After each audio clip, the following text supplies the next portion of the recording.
Buenas noches, ¿cómo están? Anita, ¿cómo estás? Anto, ¿cómo estás?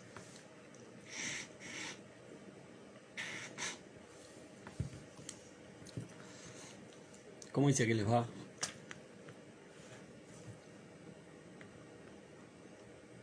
¿Todo bien, Anto? ¿Todo bien, Anita?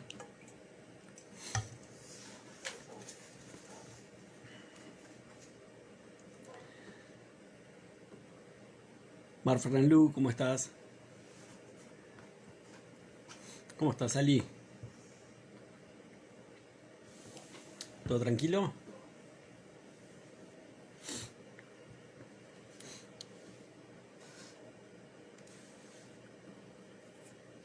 Ya les voy comentando, por si no se han enterado, que vengo poniéndome, diríamos que casi al día. Me queda nada más que procesar el video del vivo de la semana pasada.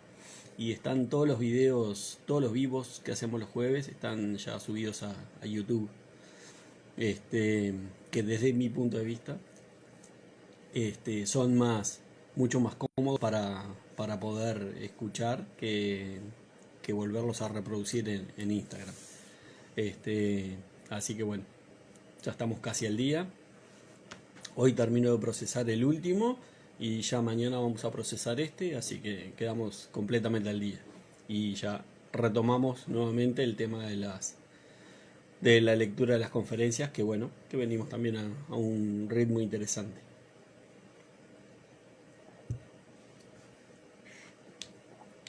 ¿Cómo está, Silvana? ¿Vinieron con ganas de preguntar hoy o sacamos tema?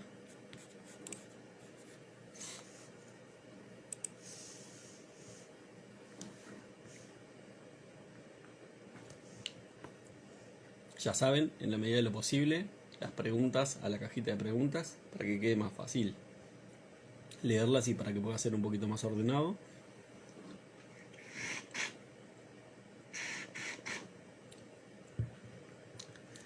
¿Cómo está, María?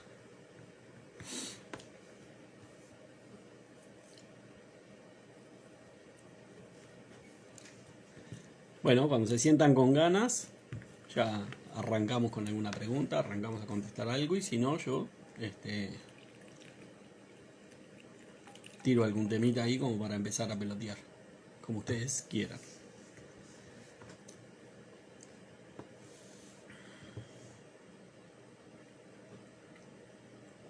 ¿Todo bien, Silvana?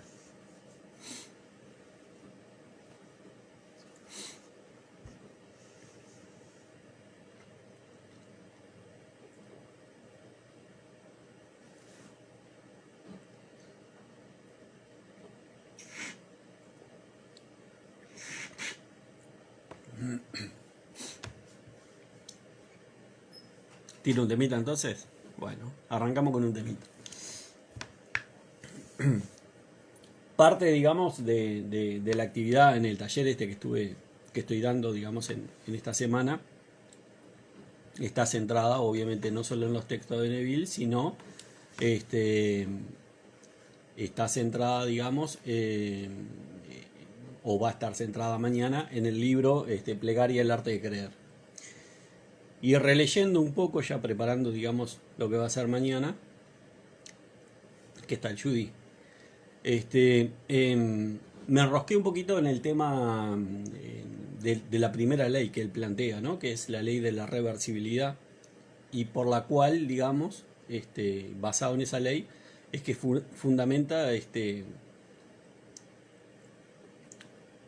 la asunción del Estado como forma de preámbulo para la materialización del mismo en nuestra vida, ¿no?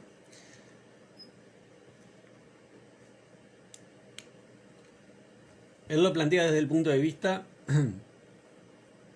en el cual nos dice: si nosotros conocemos el efecto que queremos y comprendemos las causas que llevarían a ese efecto, asumiendo las características de las causas, o sea, la forma de pensar, de sentir y de hablar, tendríamos que lograr ese efecto, ¿no? Y lo remite a a una de las definiciones que se da en la Biblia, ¿no? Déjenme leerles acá, que dice, él dice en el libro Plegaria del arte de creer, dice, si tú supieras cómo te sentirías si fueras a alcanzar tu objetivo, entonces inversamente sabrías qué estado podrías alcanzar si despertaras en ti mismo tal sentimiento. El mandato orar creyendo que ya posees aquello por lo que rezas está basado sobre el conocimiento de la ley de transformación inversa. Si tu plegaria realizada produce en ti un sentimiento definido o un estado de conciencia, entonces, inversamente, ese particular sentimiento o estado de conciencia debe producir la realización de tu plegaria, ¿no? Una de las cosas que me parece muy importante de ver es que él nos plantea el mandato orar creyendo que ya posees, ¿no? Volvemos a una de las cosas que hemos estado hablando los últimos vivos, ¿no? Que es el paquete de creencias que nosotros tenemos y cómo ese paquete de creencias conforman nuestra conciencia de ser. Nosotros necesitamos creer que eso que estamos pidiendo ya lo recibimos, orar de esa forma para que pueda eso manifestarse en nuestra vida. Y es bien interesante eso, porque cuando uno va revisando la literatura de Neville, cuando uno se va adentrando un poco en el estudio de las enseñanzas de Neville, todo termina siempre remitiéndonos al tema de las creencias. Y cuando uno empieza a revisar lo que es nuestra cotidianeidad, se da cuenta que el tema de las creencias está absolutamente instalado desde lo más particular a lo más general en nuestra vida, ¿no? Y que muchas veces pasa absolutamente desapercibido por nosotros, ¿no?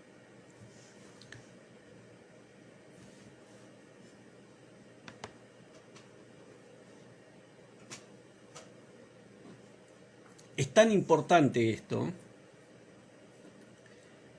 que él está condicionando nuestro estado al creer que ya lo hemos recibido. ¿Qué quiere decir eso? Que si nosotros no tenemos un proceso de autoobservación y de limpieza de nuestras creencias, asumir el sentimiento de que eso ya está en nuestra vida puede ser un poco más complejo que si vamos de una forma, digamos, más depurado en términos de creencia. Si vamos más abiertos en base, digamos, a nuestros paquetes de creencias anteriores, ¿no? Cuando nosotros queremos asumir un estado nuevo, en general, nosotros lo que tenemos que hacer es una trascendencia del hombre, digamos, antiguo, que tiene su paquete de creencias, que tiene su paquete de hábitos, que tiene su paquete de sentimientos, de emociones, e instalar un hombre nuevo. Ese hombre nuevo es el encargado de encarnar ese nuevo estado de conciencia, ese nuevo sentimiento por el cual nosotros vamos a empezar a vivir a partir del momento de que asumamos el estado. Y para eso nosotros tenemos que tener un nivel de reflexión, un nivel de estudio sobre nuestras creencias y desarticular aquellas creencias que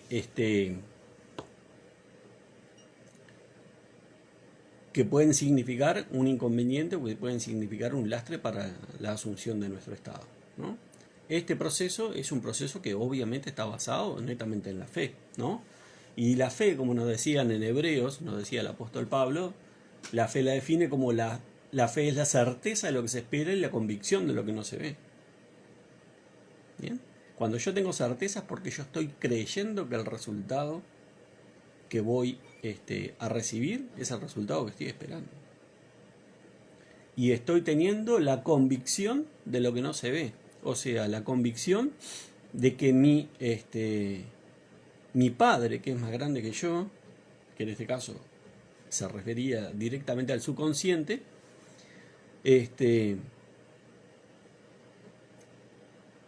va a mover los hilos, va a mover los hilos presentes, ¿no? Para que esa situación que yo estoy confiando, que tengo la certeza que se va a manifestar, se manifieste.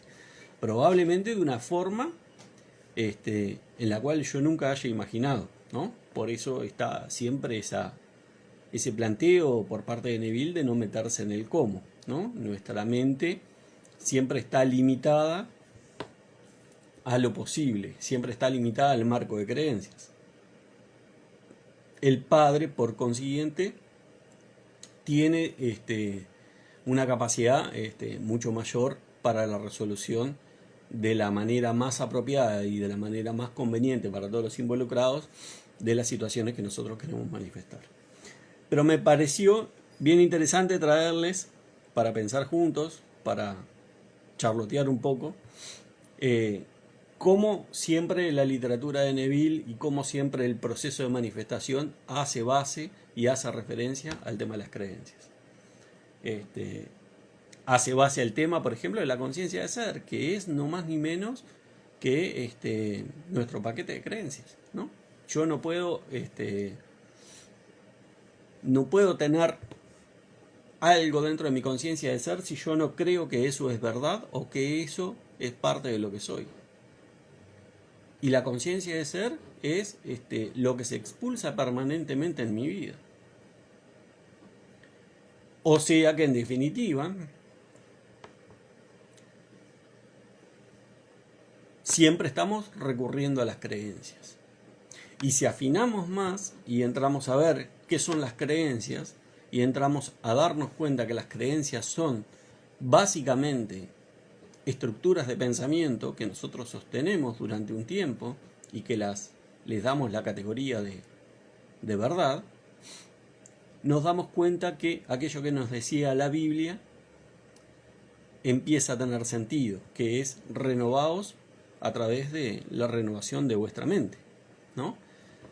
¿Qué quiere decir esto? Quiere decir que nosotros, para obtener resultados distintos, para asumir estados de conciencia que generen la manifestación de nuestros deseos, tenemos que hacer un cambio radical, como decía Neville, practicar el arrepentimiento, que es un cambio radical de actitud hacia nosotros mismos y hacia nuestro nivel mental, ¿no?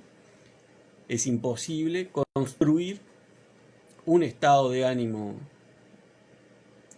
estable, un deseo o asumir un estado basándonos en los principios mentales anteriores que nos trajeron en general a estas situaciones de limitación, ¿no?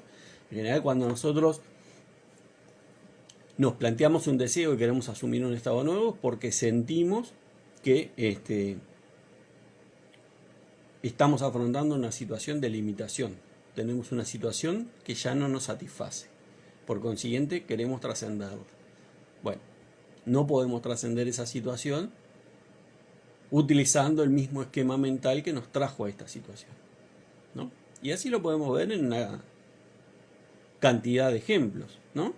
Yo no puedo contarme una misma historia, una nueva historia con mi pareja, viendo a mi pareja como era en la historia vieja. Si yo no reformulo el concepto de esa persona va a seguir obedeciendo al personaje viejo.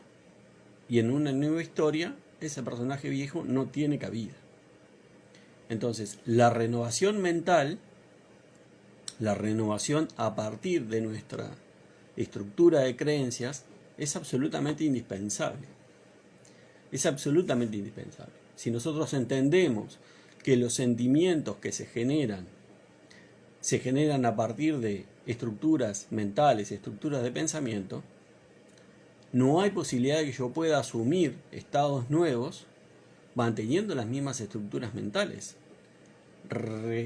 Seguramente me van a estar llevando continuamente a los mismos lugares emocionales de los cuales vengo y los cuales ya no me satisfacen y ya no me alcanzan.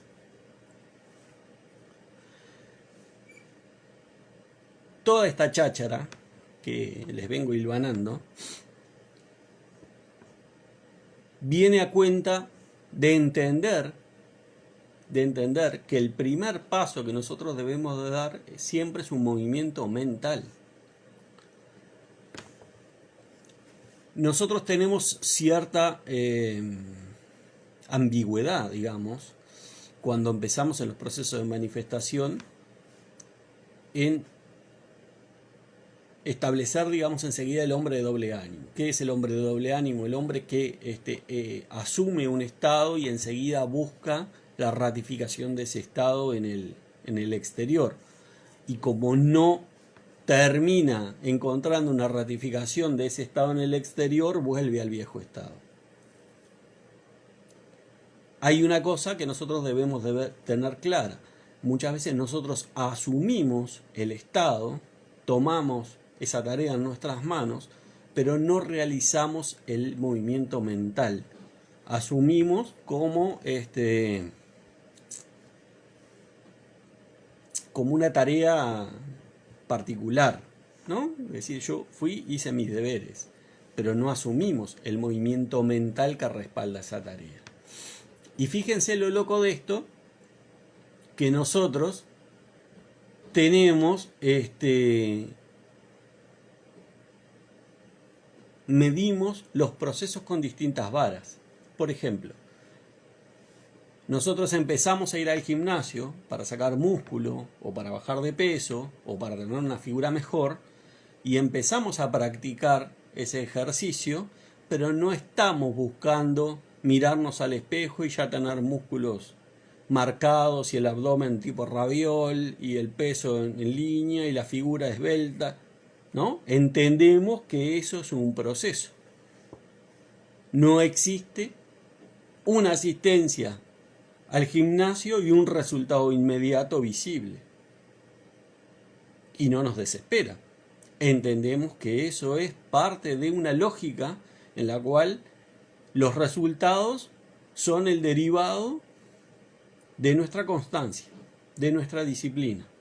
Sin embargo, cuando tratamos el tema de la manifestación, toda esa teoría, toda esa aplicación que tenemos en la cotidianidad se nos va al carajo, ¿no? Y manifestamos, o sea, asumimos 2 días y ya queremos ver los resultados, ¿no? Y el no ver los resultados afuera, no solo que está signado, digamos, por un acriticismo total, ¿no? O sea, no tenemos en cuenta que venimos de décadas de pensar mal, pensar orientados en un sentido y que ahora estamos haciendo muchas veces absolutamente lo contrario. Queremos los resultados ya y eso nos pone en términos de cuestionamiento, ¿no? Nos pone a cuestionar la ley, nos pone a cuestionar qué estoy haciendo mal, nos pone a cuestionar yo no sirvo para esto. ¿Por qué? ¿Por qué esa dualidad de criterios? Si entendemos que un ejercicio físico nos lleva un determinado tiempo para lograr resultados visibles y que a partir de ahí recién nosotros podemos tener materia prima como para decir me estoy equivocando en los ejercicios o tengo que hacer más ejercicios de este tipo porque yo no estoy tonificando las partes que quiero, y tenemos esa paciencia y tenemos ese buen trato con nosotros, ¿por qué cuando estamos en los procesos de manifestación no sucede lo mismo? ¿Por qué nos entra la desesperación? La lógica es la misma. Entonces, ¿por qué no tratarnos bien también cuando justamente estamos trabajando con lo más preciado que tenemos, que es nuestro interior?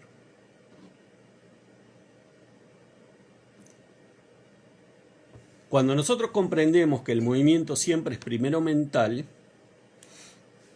lo que estamos integrando y lo que estamos entendiendo son los caminos que nos facilitan el trabajo interior. ¿Por qué? Porque una cosa es que yo haga 5 minutos, 10 minutos, 1 hora, 2 horas de ejercicios para asumir el estado y no haga nada más durante el resto del día. Y otra cosa es que yo tenga la disciplina de hacer el ejercicio que tengo que hacer para asumir mi estado, pero a su vez lo respalde con el movimiento mental necesario, que me mantenga la mayor parte del día enfocado en el mismo sentido que la asunción de estado que estoy teniendo. Eso a mí me va a generar una confianza y una seguridad muchísimo mayor. Me va a permitir disciplinarme más fácil. Me va a permitir perseverar de forma más fácil, porque yo básicamente voy a tender con el transcurso de los días a estar mayoritariamente en el estado que quiero estar. Y eso es lo que nosotros necesitamos. Nosotros necesitamos que todos los jugadores que tenemos adentro trabajen en conjunto hacia el mismo lado. Cuando nosotros nos ponemos en contradicción es que nosotros dilatamos y sembramos dudas sobre nuestros procesos de manifestación. Y no es que sembremos dudas sobre el método en sí mismo, porque el método en sí mismo sigue funcionando. Sembramos dudas sobre nuestra capacidad de controlar el método. Y ahí la mente, que le encanta hacernos cuentitos, nos empieza a decir que nosotros no servimos para esto, que la ley no sirve, que obviamente era demasiado fácil para que sea verdad. Y seguimos manifestando en forma inconsciente, en forma automática. Entonces, es tan importante integrar las enseñanzas y los principios de la ley y comprender cómo hacerlos funcionar a nuestra interna, que es vital para el mantenimiento de la fe, para el fortalecimiento de la fe. Cada vez que yo trabajo contrariando los principios de la ley, lo que estoy haciendo es debilitando mi proceso de fe. Y no de fe en que voy a conseguir eso o no. Estoy debilitando mi proceso de fe en mí mismo, ¿no? Ya los samuráis tenían un dicho que decía: nunca hables mal de ti mismo, porque el guerrero que vive dentro de ti lo va a escuchar y se va a debilitar, ¿no? Y esa es un poco la lógica que sucede cuando nosotros no aplicamos y no ponemos pienso a los métodos de la ley, a los principios de la ley, y terminamos en un discurso que sabotea y que menoscaba lo que es nuestro trabajo con la ley y básicamente nuestro poder de manifestar deliberadamente.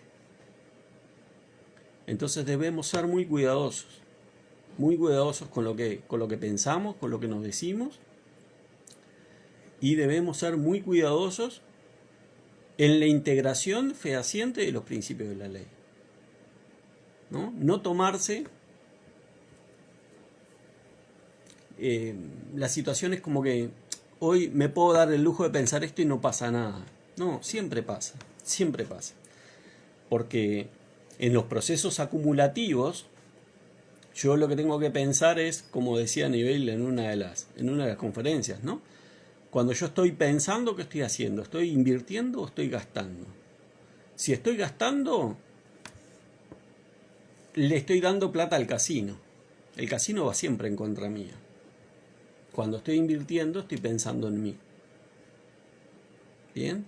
Cuando yo gasto, lo que favorezco es el fortalecimiento de mis esquemas anteriores, de mi hombre viejo, de mi estado anterior, y por consiguiente de las cosas que yo no quiero o de las cosas que yo quiero suplantar.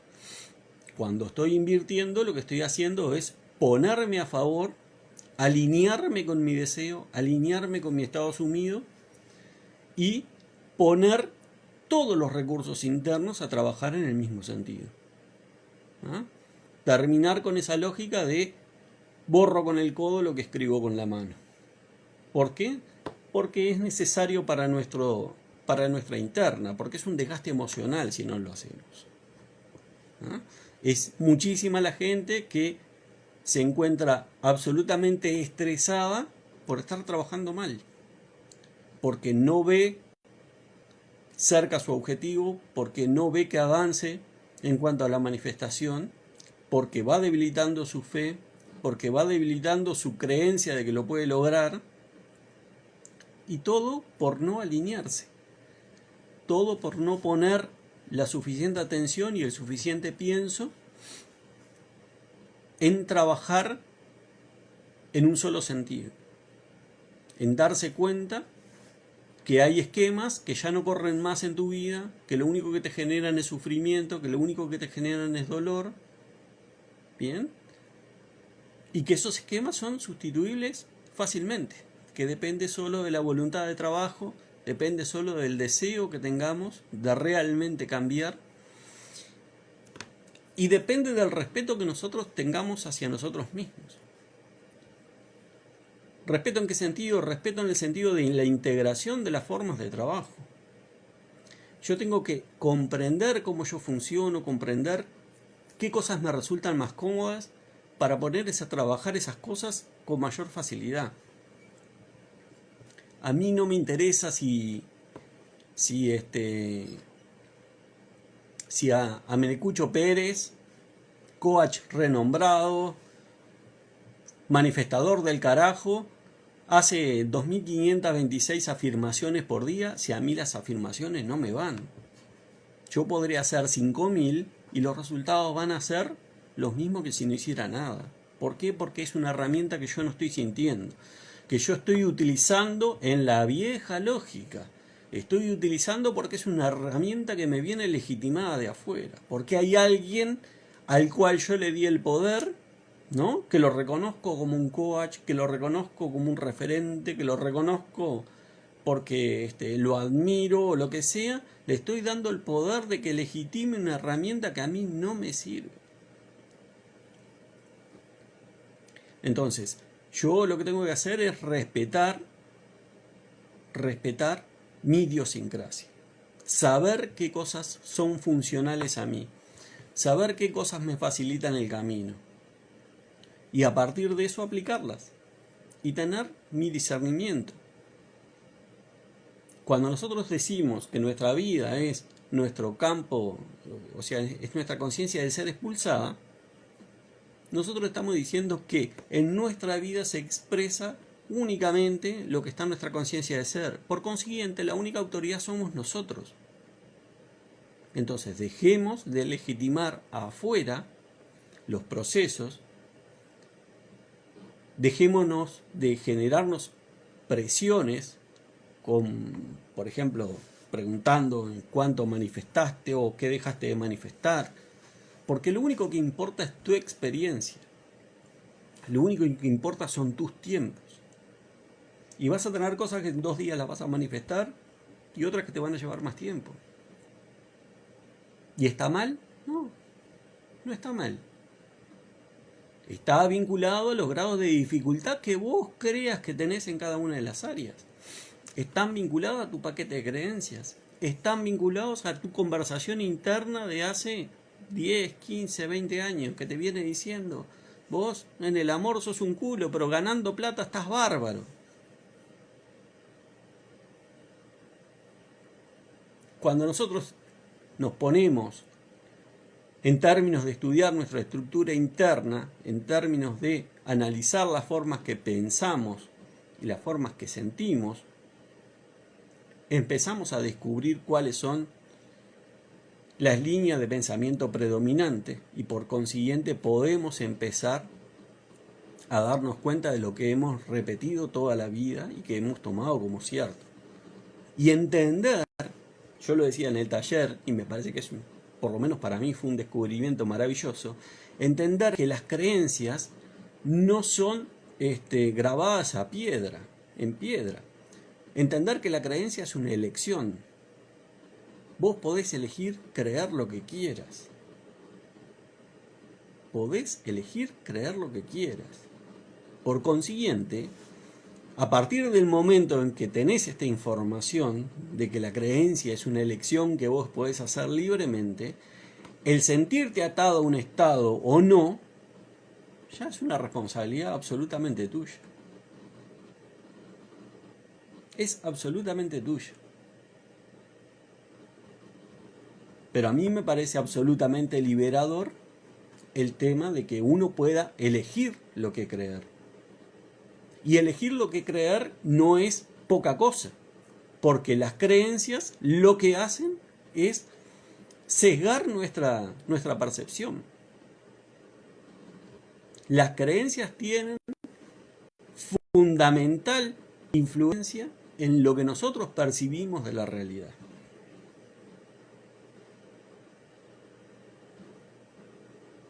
Por consiguiente, nuestra percepción está implicada directamente en las realidades que nosotros vivimos a diario. Vaya si cambiará la historieta cuando yo me entero que puedo elegir lo que quiero creer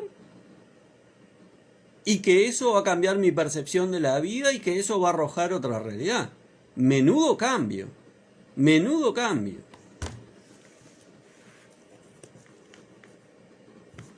Así que bueno, en este pastiche que les he hecho, que lo traje de la Biblia y lo llevé a la Biblia un par de veces, lo planteamos como introducción para arrancar con las preguntas o con comentarios sobre esto y vamos profundizando el tema, como les parezca.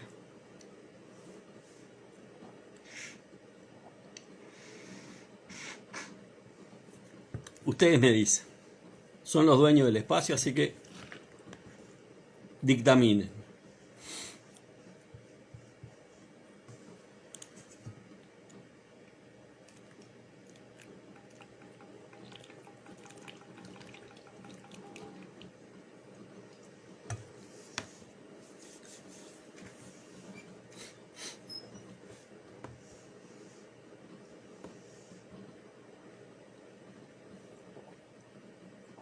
¿Tenemos alguna preguntita?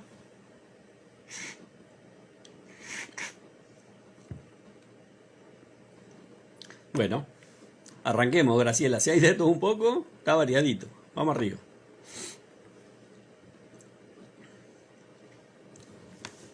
A ver. Juan dice, yo tengo una pregunta. Dice, por ejemplo, ¿cómo hago cuando quiero ir a otro país que es muy costoso de vacaciones, pero actualmente tengo mi dinero invertido en unos negocios y visiblemente no lo tengo? El tema,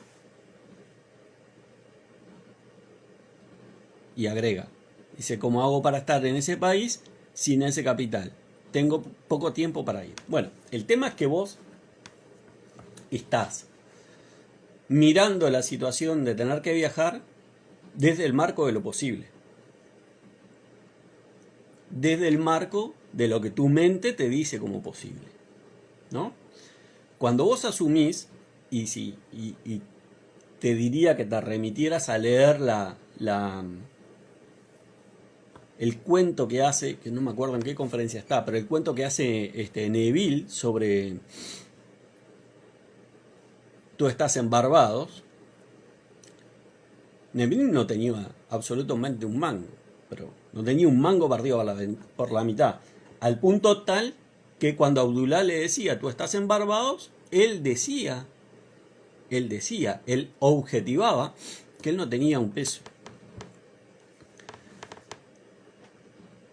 La insistencia de Abdullah en que él estaba en Barbados, en que él la asumiera, en que cuando él se fuera de la casa de Abdullah, se fuera imaginando las palmeras de Barbados, fuera haciendo vivencial la experiencia de estar en Barbados, puede ser que sea en imaginación despierta, que fuera haciendo vivencial la experiencia de estar en Barbados, lo llevó a él sin un peso a levantarse un día y encontrar un sobre que era una carta que le había mandado el hermano, donde no solo le mandaba instrucciones para un pasaje de primera clase que había pagado una compañía naviera para que él fuera, sino que le mandaba $50 para que se comprara camisas, pantalones, zapatos, lo que él necesitara. Y eso para él era absolutamente inimaginable, no estaba en el marco de lo posible. De hecho, hacía años que él no iba a Barbados. Ahora resulta que la asunción de Neville termina configurando la posibilidad de un encuentro de toda la familia que es la explicación que encuentra por parte del hermano en la carta, que le dice: toda la familia se va a reunir, no puede ser que no estés acá, yo sé que no estás laburando, así que ahí tenés. ¿Qué quiero decir con esto? Lo que quiero decir es que si vos te centrás, si vos mentalmente te posicionás en el tema de decir: yo quiero viajar, tengo poco tiempo, primera limitante, el dinero que tengo lo tengo invertido, segunda limitante, tu mente no va a encontrar una solución a eso, porque tu mente está parada en la limitación y está mirando la limitación. Cuando vos asumís a través de la imaginación, lo que haces justamente es sacar a la mente racional del medio y dejar que el Padre, que es el que maneja el campo de infinitas posibilidades, suministre las formas. El no meterse en el cómo, que es un poco lo que estás haciendo vos, ¿no? Es decir, tengo poco tiempo, tengo la guita que tengo, la tengo invertida en negocios. El no meterse en el cómo es justamente eso, ¿no? Trascender la limitación que nos genera la mente, trascender la limitación que tiene la mente cuando afronta el problema, ¿no? Porque si no, no sería un problema. Si la mente no tuviera la limitación, no lo vería como un problema, lo solucionaría y ya está. Cuando nosotros nos enfrentamos a una situación que no podemos resolver es porque la mente está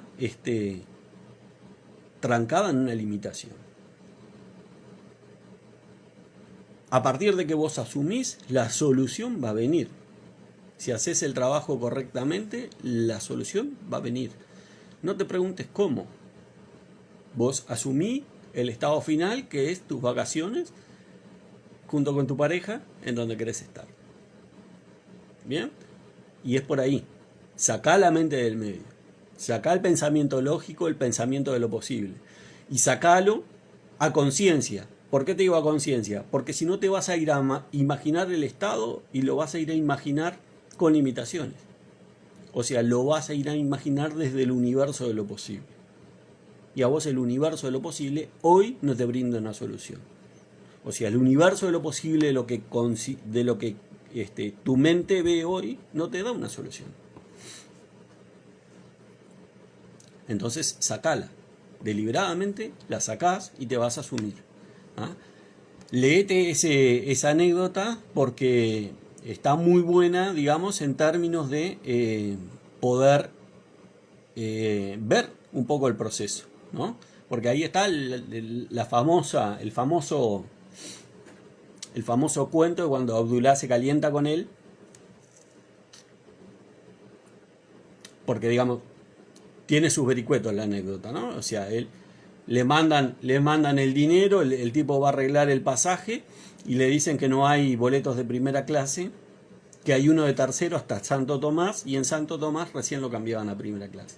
Y él se va contento a contarle a Abdullah, ¿no? Y Abdullah le dice: ¿quién te dijo que ibas a ir en segunda clase o en tercera clase? Yo te veo en Barbados en primera clase. Y cuando el loco lo cuestiona, es el famoso portazo de Abdullah. Que en realidad el portazo de Abdullah es el portazo que todos necesitamos a nivel mental cuando estamos asumiendo algo. Es el portazo que implica no abrirle la puerta a las dudas, cerrar los sentidos a la realidad. Es el portazo que implica que vos te atrincheres en tu esquema mental de lo que vos querés y que esa sea tu verdad. ¿Ah? Porque va a haber, obviamente, situaciones del entorno, situaciones de tu realidad que responden a tus estados pasados, a tus esquemas de pensamiento pasado, que van a venir a decirte que eso que vos querés, que vos estás asumiendo, no es posible. ¿Ah? Entonces ahí hay que tener una actitud marcial, absolutamente marcial, y atrincherarte, abrazarte como un rencor a lo que es tu estado asumido. No darle la oportunidad a la duda de que entre en tu universo que estás asumiendo, porque si no te lo tira abajo. Te lo tira abajo porque la duda lo que te lleva es al viejo estado. Automáticamente. Te lleva al universo de lo posible. Te lleva a, como veníamos hablando, desconfiar de los procesos de manifestación. Y vos no podés permitir eso.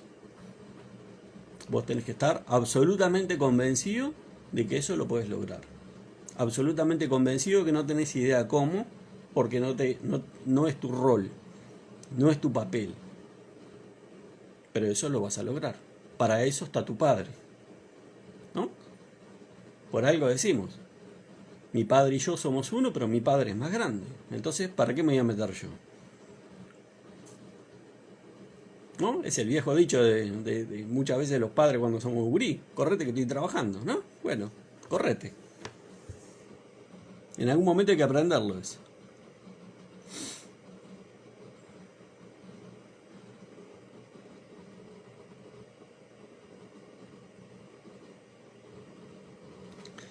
Erika dice, yo he asumido que ya estoy de nuevo con mi esposo. ¿Cómo puedo hacer para, como Neville, pase con él la Navidad? ¿Cómo se hace? ¿Cómo se imagina? Bueno, a ver, decís una cosa que es importante. Vos decís, yo quiero asumir que estoy de nuevo con mi esposo, lo que quiere decir que ya tuviste con tu esposo. ¿Bien? Por consiguiente, seguramente tenés sentimientos, seguramente tenés estados internos que reflejaban la felicidad que en algún momento tuviste con tu esposo.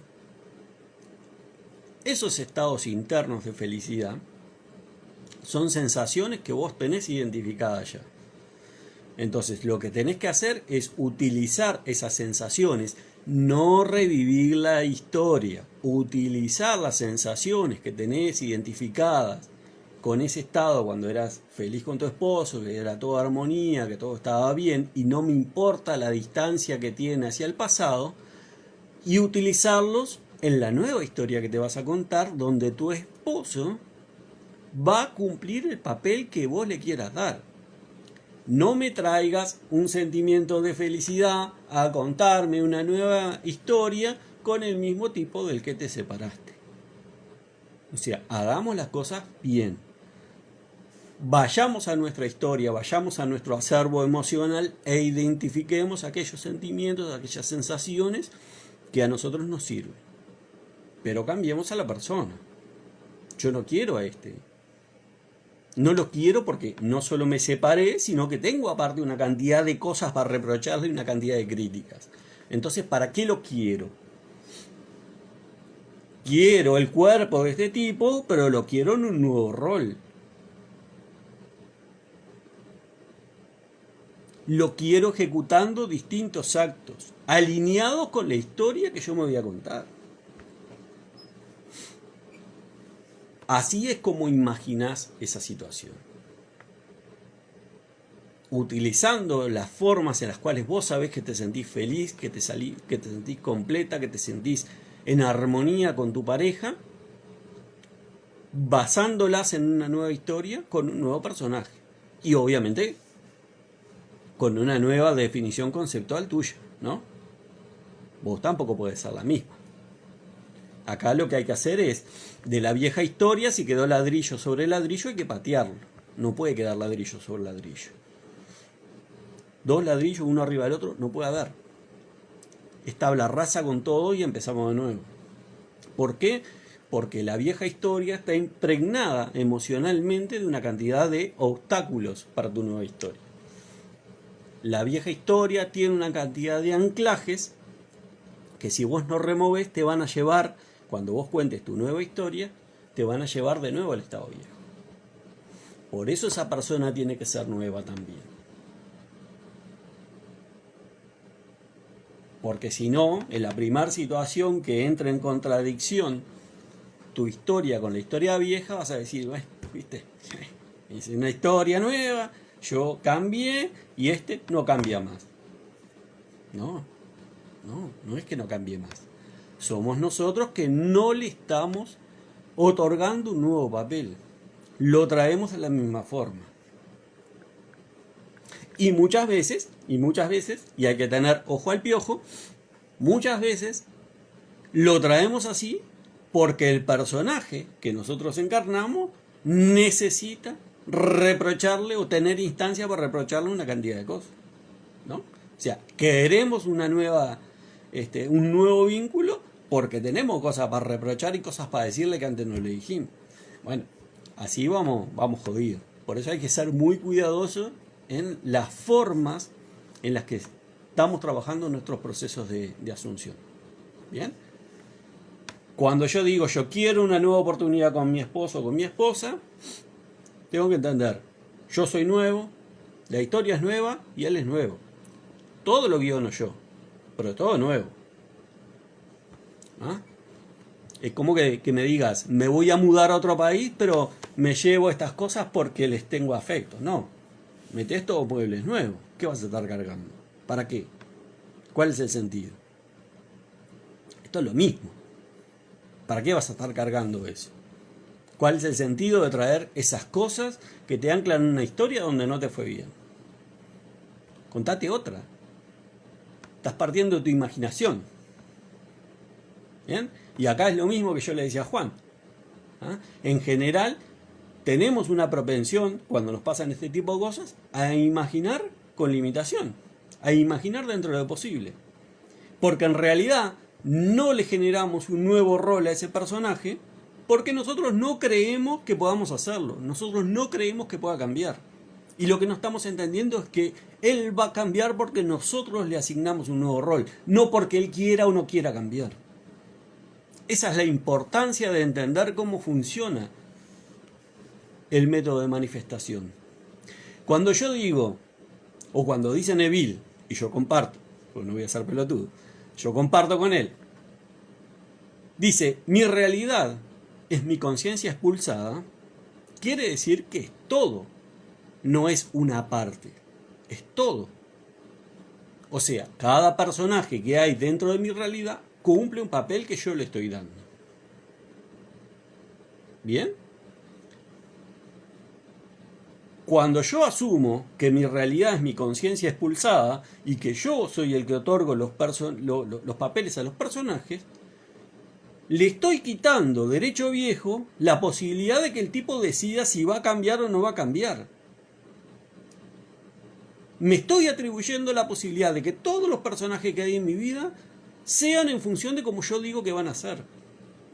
En función de cómo yo creo que van a ser o en función de las expectativas que yo tengo con respecto a cómo se van a comportar. Entonces, mal puedo estar trabajando desde la ley y teniendo recovecos mentales en los cuales me estoy diciendo esa persona no va a cambiar, no creo que cambie. Siempre fue así, ¿no? Y el que yo lo conocí fue así.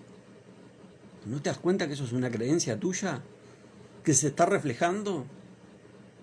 Yo siempre pregunto, porque me encanta el juego. Cuando encuentro una situación así que me dicen, no, porque mi hijo me dijo esto, me hizo esto. Pensemos. Mirá cómo se comportó. Mirá cómo vos pensaste que se iba a comportar. ¿Hay coincidencia? Sí. Entonces, ¿de qué estamos hablando? ¿Qué esperabas que sucediera cuando vos estás pensando que se iba a comportar de determinada forma? ¿Bien? Entonces, ahí está el tema. Tengamos, como decía Germán el otro día con el ejemplo de la paloma, tengamos el audaz atrevimiento, ¿no?, de asignarle a la gente nuevos roles. No quedarnos en la limitación de que yo lo conocí así. No estás entendiendo. Él es así porque vos creés que es así. Y esa construcción que vos hiciste, la hiciste en base a una cantidad de creencias que son tuyas, que no son de él. Él siempre está reflejando lo que vos creés de él. ¿Por qué hay una cantidad de parejas que les va bien al principio? ¿Por qué? Porque hay instalado en la sociedad un refrán que dice, escoba nueva barre bien. La mayor parte de la gente consensúa en que una pareja, en la medida que pasa el tiempo, se va desgastando la relación. Y bueno, ¿y cuáles son los resultados? Que las relaciones se van desgastando. Pero es de perogrullo. Yo no puedo decir A y esperar que de mi boca salga un B. ¿Se entiende? Entonces, hay que entender cómo funciona esto y entender que estás guionando constantemente. Entonces, imagina sin limitación. No te aferres a ese esquema de pensar cómo era o cómo es, porque no te sirve. Porque con ese cómo es, tenés quilombo todos los días. Entonces, ¿para qué lo querés? ¿Para qué lo querés? Dibujate un tipo con el cual no tengas ningún drama, con el cual pases la Navidad revoleando la camiseta. Si lo podés hacer, ¿por qué vas a tener una versión más limitada que esa? No tiene sentido. No tiene absolutamente ningún sentido. Así que yo lo veo que va por ahí. Animarnos a cambiar los conceptos que nosotros tenemos de la gente.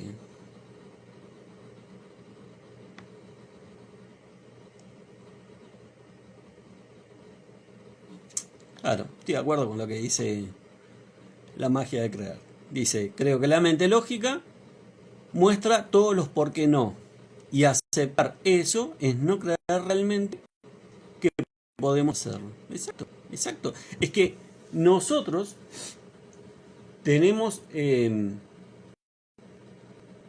por nuestro paradigma viejo, tenemos una propensión, ¿no?, a ver lo posible, ¿no?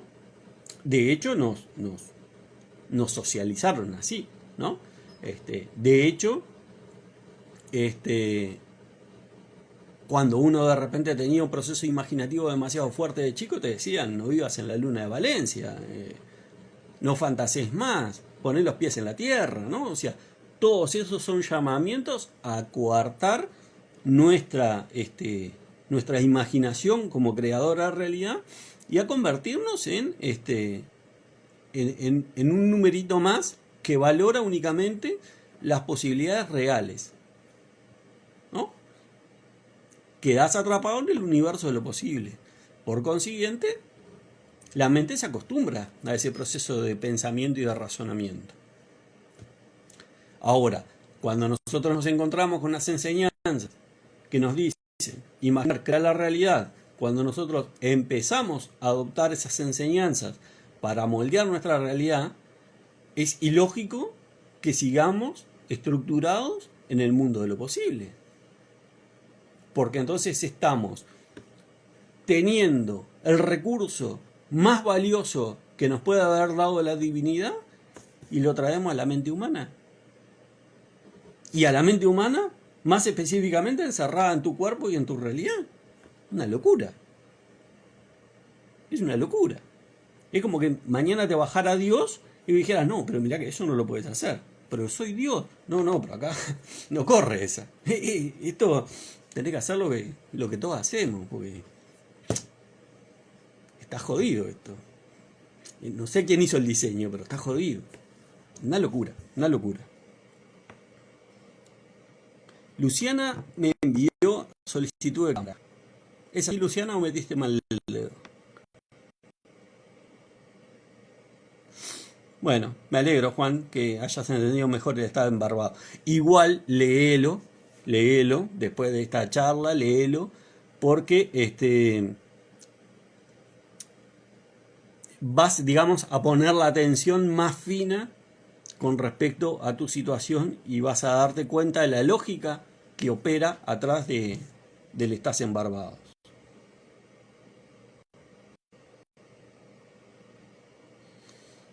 Bueno, a ver. Miren que ya hice cagada. A ver.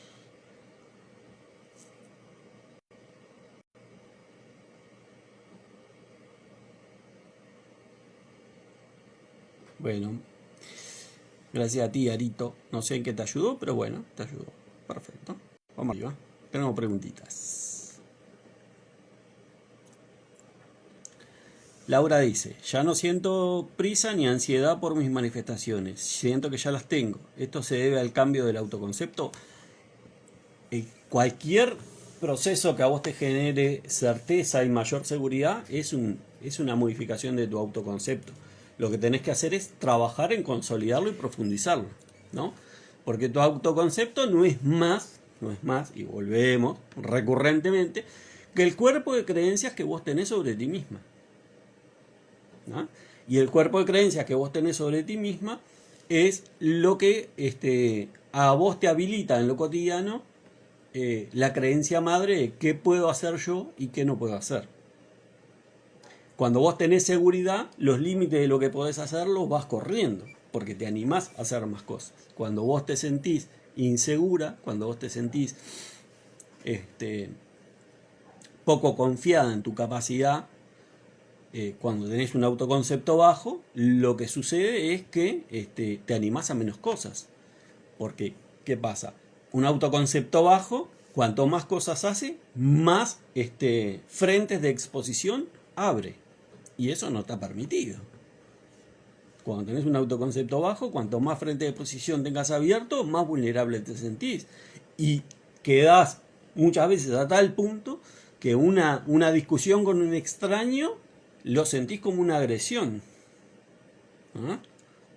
Esos son niveles, digamos, de inseguridad y de falta de confianza que nosotros desarrollamos a través de un autoconcepto bajo. Por eso, muchas veces las personas que tienen un autoconcepto bajo tienen una actitud de retraimiento, ¿no? Y la persona que tiene un autoconcepto alto tiene una actitud más expansiva, porque le importa 3 carajos. O sea, no está dependiendo de la legitimidad de los demás para pensar o saber que quién es él o lo que o digamos la seguridad que él tiene, ¿no? Cuando vos estás en caminos de autoconcepto bajo, siempre necesitas la ratificación de lo que estás pensando o sintiendo con el afuera,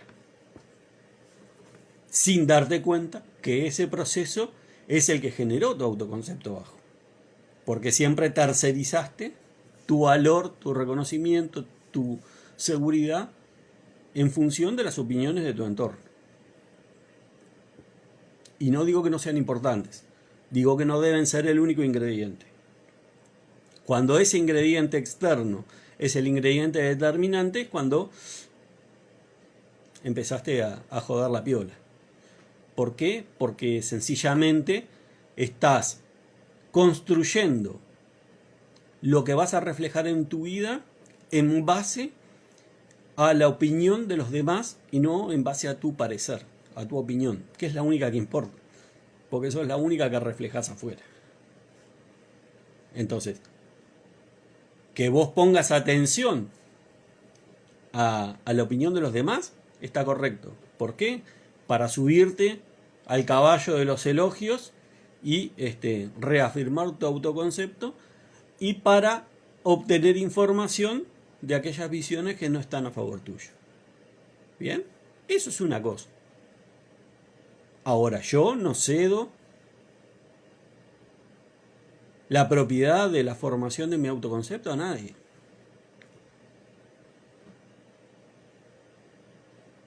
¿Por qué alguien va a venir a determinar cuánto valgo o cuánto dejo de valer? ¿Por qué? ¿Por qué yo me voy a poner sabiendo que mi realidad es mi conciencia expulsada? O sea que todo lo que yo soy consciente de ser se va a ver reflejado en mi vida. ¿Por qué yo me voy a poner a construir mi conciencia de ser en dependencia con otra persona? ¿Para qué? ¿Para estar bien cuando me dan elogios y para estar mal si me dicen no sos suficiente? ¿Quién dijo? ¿Quién sos que la radio no te nombra?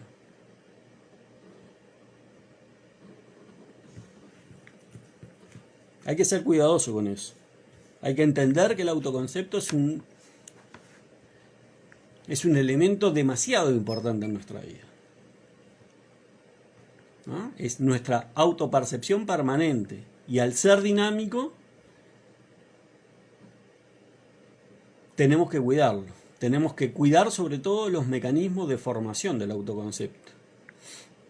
No ceder el poder. Por más que tengamos una pareja que nos encante, que nos deje flasheado. No importa. No importa. Lo único importante es siempre uno para construir el autoconcepto.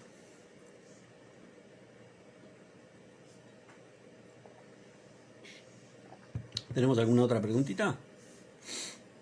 ¿Algún temita ahí que tengan? ¿Que no haya quedado claro de esto que estuvimos hablando?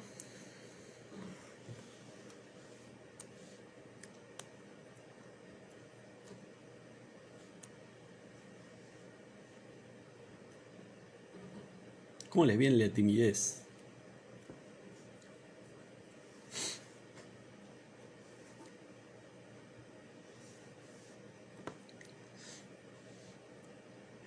Es muy interesante ver todo esto que venimos hablando de los paquetes de creencias, de los hábitos, porque obviamente está todo interrelacionado, ¿no?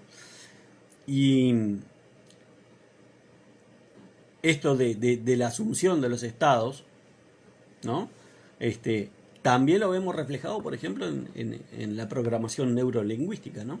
El modelado es justamente eso, ¿no? Es copiar los estados internos, las creencias. Hay una definición, permítanme que se las lea porque la había dejado separada acá por las dudas, que dice, la definición de PNL del modelado dice, el arte de hacer propias las creencias, estrategias, estados internos, conductas verbales y corporales de otra persona con el propósito de adquirir sus habilidades y talentos con respecto a una conducta que nos interesa. La definición es de Fonseca de 1999. ¿Qué quiere decir eso? Básicamente es creencias, estrategias, estados internos, conductas verbales y corporales de otra persona. Estamos hablando, o sea, uno va a modelar una persona que tiene determinados resultados, ¿no? O sea que nosotros ya conocemos los resultados. Por consiguiente, ¿qué estamos haciendo?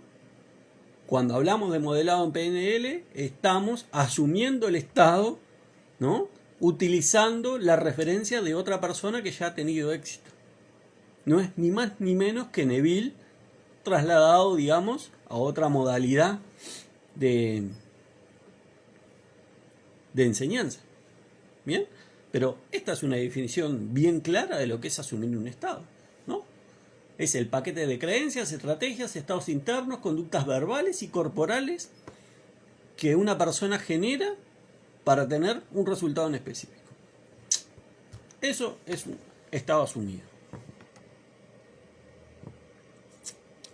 Vamos acá con Juan. A ver. Dice, ¿cómo hago para creer, digamos, si estoy en modo lógico? El creer que estoy en ese lugar, o sea, ¿cómo me lo creo si no veo señales de que ya estoy ahí? Esa es mi pregunta, Pocho. Bueno, Juan, el tema es que vos no te lo empezás a creer si vos no lo empezás a sentir. Si vos vas a transformar el proceso de creer en un proceso meramente mental, no te lo vas a creer. ¿Por qué? Porque la mente siempre busca ratificar afuera las cosas que vos le estás diciendo.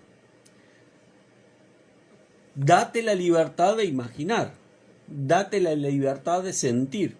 Empezá a jugar con la sensación, empezá a jugar con las imágenes de estar allá. Neville, no me acuerdo en qué conferencia, no voy a citarla para no decir una barra basada, pero él decía, en la descripción de asumir un estado, él decía que es un ejercicio que nosotros hacemos en un momento en el cual buscamos un instante de relajación y que nos va a generar un estado del cual no queremos volver. ¿Bien? ¿Qué es eso de que no queremos volver? Es cuando vos estás con un desarrollo imaginativo que te sentís tan a gusto que no tenés ganas de dejar de imaginar eso. Ese proceso trasciende a la mente lógica, trasciende a la mente racional y va directamente apuntado al cuerpo, porque no hay posibilidades de que vos desarrolles un proceso imaginativo que te genere un estado que no te den las ganas de volver si el cuerpo no lo está sintiendo. ¿Bien? Entonces, esa es la forma en la cual la mente empieza a creer. ¿Por qué? Porque la mente recibe la información del cuerpo de que ese estado está bueno. y va a querer volver a sentir ese estado, por consiguiente lo va a ir integrando. Bien, entonces esa es la forma en la cual vos tenés que comenzar el proceso imaginativo y afincarte en ese estado. Bien, y después sostenerlo durante el día. Sostenerlo, buscar información sobre el lugar donde querés ir, buscar información para diseñar en tu imaginación rutinas, dónde comerías, dónde dejarías de comer, darle vivencia sensorial a ese proceso imaginativo para que te sea más fácil creer. Cuando vos, sí, queda grabado, Arito. Cuando vos desarrollás el proceso imaginativo y le vas dando color y cada vez lo vas agregando más, te vas entusiasmando necesariamente. Y al entusiasmarte, el cerebro, ya lo sabemos, no tiene la capacidad de entender si eso que está pasando realmente, si vos te lo estás imaginando, si vos lo estás recordando. Entonces, lo que hace es predispone las condiciones para que eso suceda. Bien, pero si vos te enquistás en la mente racional y centralizás la operativa desde la mente racional, estás jodido.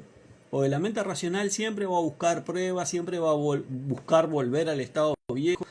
El gran tema acá es que hay que entender cómo funciona la mente. Yo ya lo he comentado en varios vivos. La mente está diseñada para utilizar el menor consumo de energía. ¿Bien?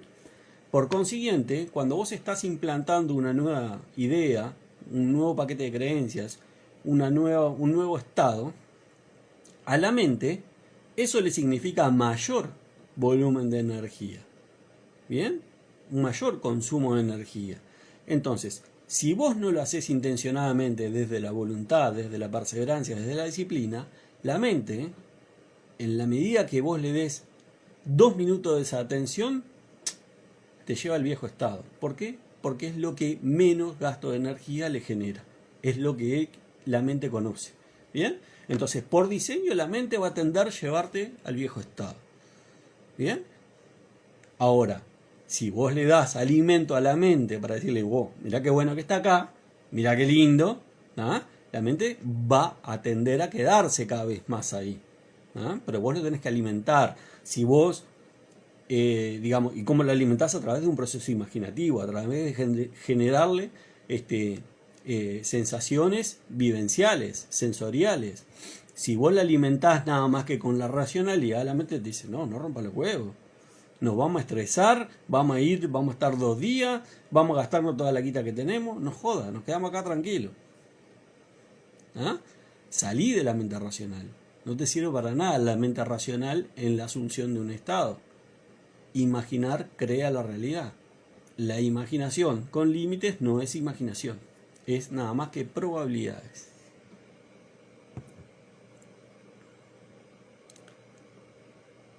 Sí, Anto, en general quedan guardados. Solo el vivo anterior, no, el anterior, no quedó grabado porque se congeló la aplicación. Incluso hice un reel para avisar y fue el reel que más éxito tuvo. Una cosa increíble, fantástico. Pero bueno, así estamos. Dice Juan, fenomenal explicación, Pocho. Dice, sí, estaba pensando en eso que dices. Creo que te manifesté para que me confirmes lo que estaba pensando en... Bueno, pero no me tenés que manifestar a mí. No me necesitas a mí. Ya tenés todas las respuestas adentro tuyo. Graciela, no entendí lo de la expulsión de la realidad, aunque era otra palabra, no expulsión. A ver, aclarame, Graciela, y lo explicamos de nuevo.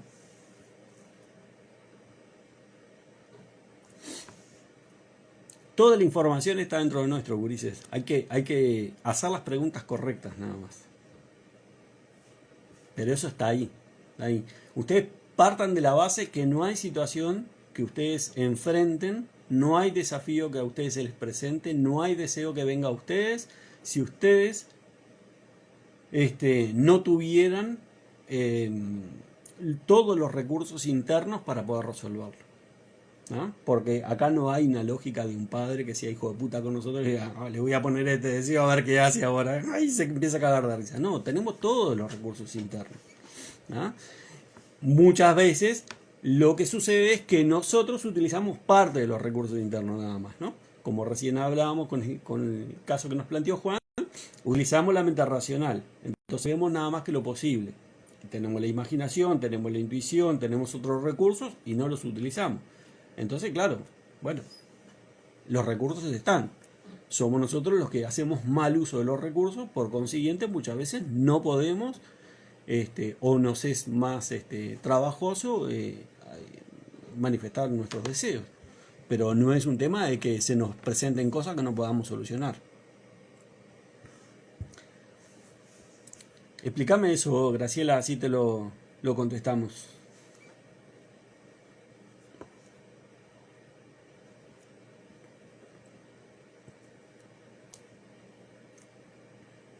Que no habías entendido algo de la expulsión de la realidad.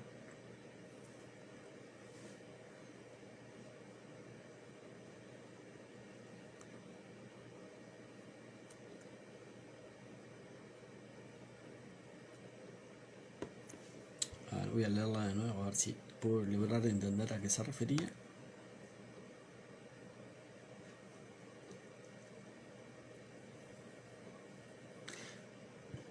En cuanto a la expulsión de la realidad, lo que yo he comentado, Graciela, es que en realidad, lo dice Neville, que nuestra realidad es nuestra conciencia expulsada. Ahí vino, a ver si. Bueno, Graciela nos dice que no lo entendió, que no sabe explicarlo. Bueno, entonces yo explico lo que yo dije. Y en todo caso, si te quedan dudas, le entramos por ahí. Neville nos plantea que nuestra realidad es nuestra conciencia de ser expulsada. ¿Qué quiere decir nuestra conciencia de ser expulsada? Nuestra conciencia de ser es todo aquello que nosotros creemos ser o todo aquello que nosotros creemos que es verdad. Eso se va a manifestar en nuestra realidad. ¿Bien? Cuando nosotros miramos tanto las cosas que creemos que son verdad como las cosas que creemos sobre nosotros, en realidad nos estamos remitiendo a paquetes de creencias. ¿Bien? Esos paquetes de creencias son adquiridos en nuestra infancia, ¿no? Son paquetes de creencias que se forman también a través de procesos imitativos, ¿no? Lo que nosotros vemos, por ejemplo, en nuestra infancia, ¿no? Que de ahí, por ejemplo, se moldea mucho el tema de las relaciones, ¿no? Yo no, de repente en mi casa no hablaban estrictamente sobre el amor, pero la construcción conceptual que yo hago del amor está, digamos, basada en lo que yo veía de cómo era el amor entre mis padres. Bien, entonces esa concepción del amor, a mí nadie me vino a hablar del amor, pero yo la integré como, bueno, tener pareja o estar casado es así, es este trato prácticamente de no tocarme, pocas muestras de cariño, alguna discusión, ¿se entiende? Eso es un proceso imitativo, o sea, nadie vino a decirme, vos tenés que creer en el amor, que el amor es esto, no, yo fui mirando, asociando e integrando. Y así generó una conceptualización, por ejemplo, del tema del amor, ¿no? Y después tenemos otro canal de integración de creencias que es la socialización, ¿no? Todos aquellos legitimadores que tenemos en nuestra vida, que pueden ser diversos, ¿no? Puede ser el maestro, puede ser el médico, puede ser incluso hasta gente en nuestra familia que nosotros consideremos como referentes, ¿no? Que no tengan de repente un vínculo directo con nosotros para ser formadores de creencias cotidianas, pero que sí tengan un vínculo, un legitimador, puede ser, por ejemplo, un abuelo, por ejemplo, ¿no? Todo eso va conformando nuestro paquete de creencias. ¿Bien? Ese paquete de creencias termina siendo nuestra conciencia de ser Y por consiguiente, como está impreso en nuestro subconsciente, termina siendo la tarea del subconsciente refrendar en la realidad todo ese paquete de ideas, todo ese paquete de creencias.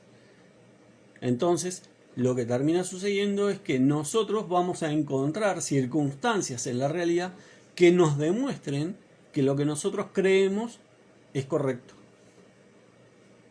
¿Bien?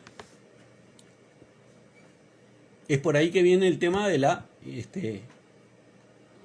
expulsión de nuestra conciencia de ser como reflejo, o sea, de nuestra realidad como reflejo de la expulsión de nuestra conciencia de ser. Ahora, el tema que nosotros tenemos que entender es que nuestra conciencia de ser es absolutamente programable, es absolutamente diseñable por nosotros. Lejos de lo que otrora creeríamos que se nos veía o se nos hacía ver el campo del subconsciente o del inconsciente como algo absolutamente complicado y de difícil acceso, hoy tenemos la claridad de que es absolutamente diseñable por nosotros. ¿Ah? Muchas veces lo que sucede es que nosotros tenemos un nivel de integración de nuestros paquetes de creencia que no nos permite observarlos, no nos permite darnos cuenta, ¿no? Yo ponía un ejemplo el otro día en el taller.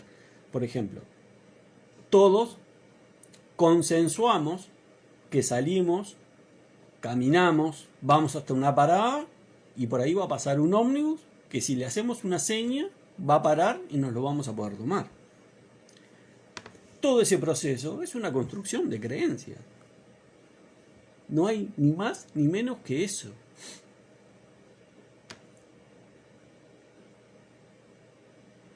Pero se transforma en una creencia junto con otras creencias vinculadas a nuestra cotidianeidad que nos dan certeza vital, que a nosotros nos permiten movernos con una certidumbre en nuestra vida que nos genera tranquilidad, que nos permite enfocarnos en otras cosas, pero no dejan de ser creencias.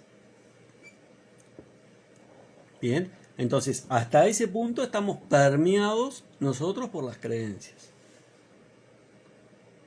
Por eso es importante entender la dimensión que tienen las creencias en nuestra vida, porque son la estructura de funcionamiento de nuestra vida.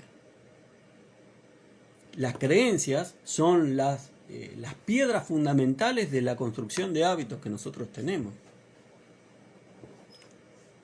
Y tanto para las creencias como para los hábitos, en general, no tenemos un nivel de cuestionamiento de preguntarnos ¿por qué hacemos esto? ¿Desde cuándo hacemos esto? ¿Cómo nació esto? ¿No? Es el famoso cuentito que yo creo que alguna vez lo hice, del milico cuidando el banquito blanco, ¿no? Pasaban los años y siempre había un milico cuidando el banquito blanco. ¿Ah? Hasta que llegó un día uno y se preguntó, oh, pero ¿y por qué hay que hacer esto? Y yo qué sé, toda la vida lo hicimos así.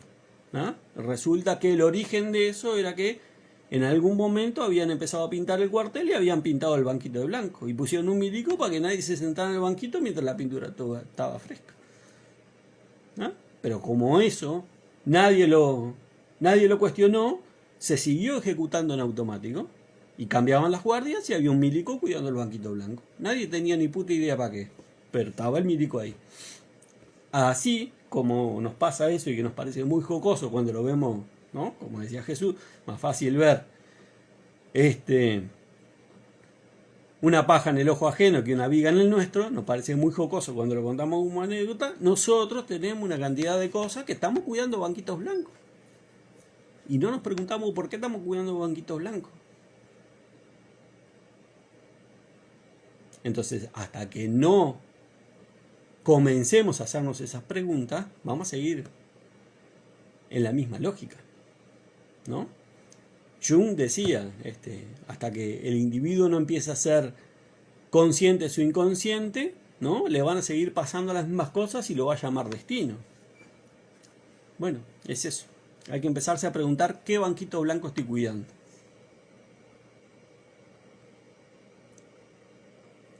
Bueno, no, me alegro entonces que le hayamos pegado con la explicación, Graciela, y que fuera eso.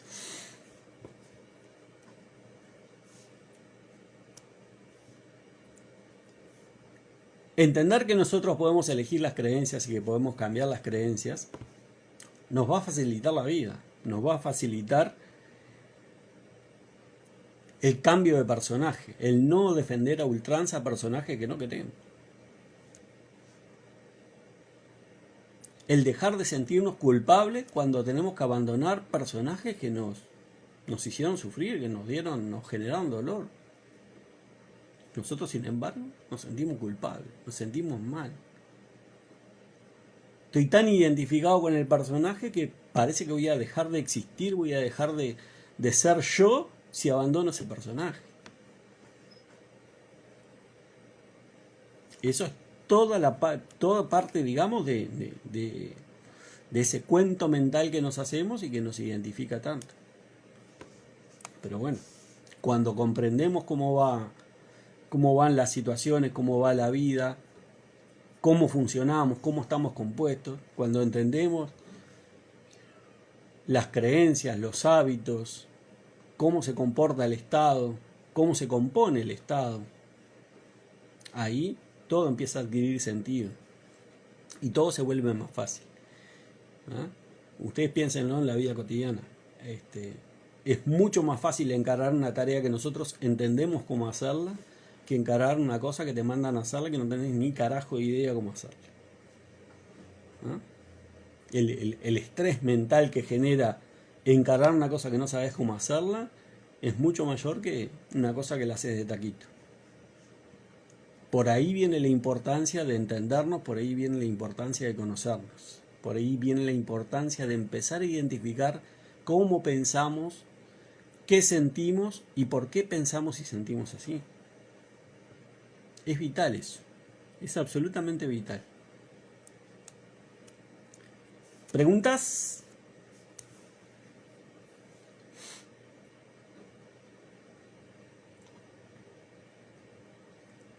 ¿Tenemos preguntas o nos vamos? ¿Cómo la ven?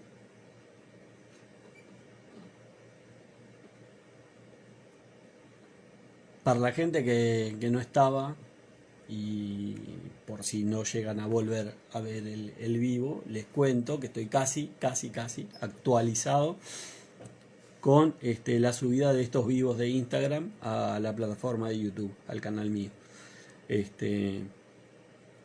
Me parece que son mucho más cómodos de ver ahí, porque uno, digamos, no tiene necesariamente que ocupar el celular, que sí pasa en Instagram cuando uno quiere reproducir un vivo, tiene que dejar el celular en exclusiva para eso, y me parece que eso permite que uno pueda ir escuchando los vivos haciendo otras cosas. Así que bueno, estamos casi al día. Ya en esta semana, en este fin de semana ya estamos absolutamente al día. Así que bueno, espero que lo disfruten, que los compartan y que se suscriban. ¿Tenemos alguna pregunta más?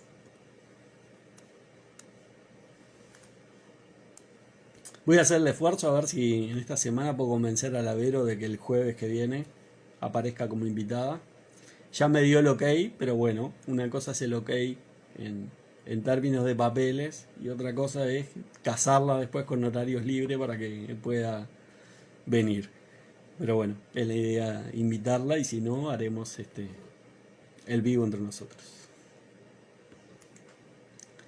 ¿Tenemos alguna preguntita más? Si no, nos vamos. Llevamos horita y media. No quiero hacer tampoco vivos kilométricos porque si no se me cansa.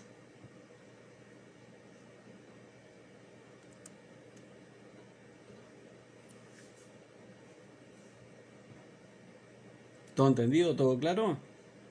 ¿Nos estamos yendo?